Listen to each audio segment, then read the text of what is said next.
প্রতি মাসে 18,000 টাকা ভাড়া। এক বছরে কত দাঁড়ায় জানো? হিসেব না করলেও বুঝি, সব টাকাই চলে যাচ্ছে। এই টাকায় যদি ইএমআই দিতাম তাহলে অন্তত নিজের কিছু হতো। কিন্তু কলকাতায় ফ্ল্যাটের দাম তো আকাশ ছোঁয়া। হ্যাঁ, শহরের কাছে ভালো জায়গা, আবার বাজেটের মধ্যে, এমন কি আদৌ আছে? খুঁজলে নিশ্চয়ই পাবো, ভাড়া দিয়ে আর থাকবো না।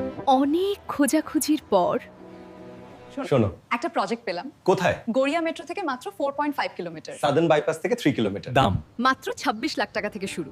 এই আধুনিক আবাসন কমপ্লেক্সে রয়েছে central swimming pool, glass fronted club house সহ আধুনিক জিম। এটি কলকাতার একটি আধুনিক আবাসন প্রকল্প। এখানে রয়েছে 16টি G+4 টাওয়ার, মোট 450টি ফ্ল্যাট। এই কমপ্লেক্সে ফ্ল্যাট কিনতে চাইলে যে কোনো ব্যাংক থেকে সহজেই হোম লোন পাবেন। লোকেশন ভালো হলে তো কথাই নেই, শহরের কাছেই। কিন্তু শান্তির জায়গায়। চলো, আজই দেখি। এটা তো স্বপ্নের মতো। এই প্রথম মনে হচ্ছে। ভাড়া নয়, এটা আমাদের ভবিষ্যৎ। ভাড়া আর নয়, এবার নিজের ঠিকানা। এই প্রজেক্ট সম্পর্কে বিশদে জানতে আজই স্ক্রিনে দেওয়া অফিসের নম্বরে ফোন করে কথা বলে নিন।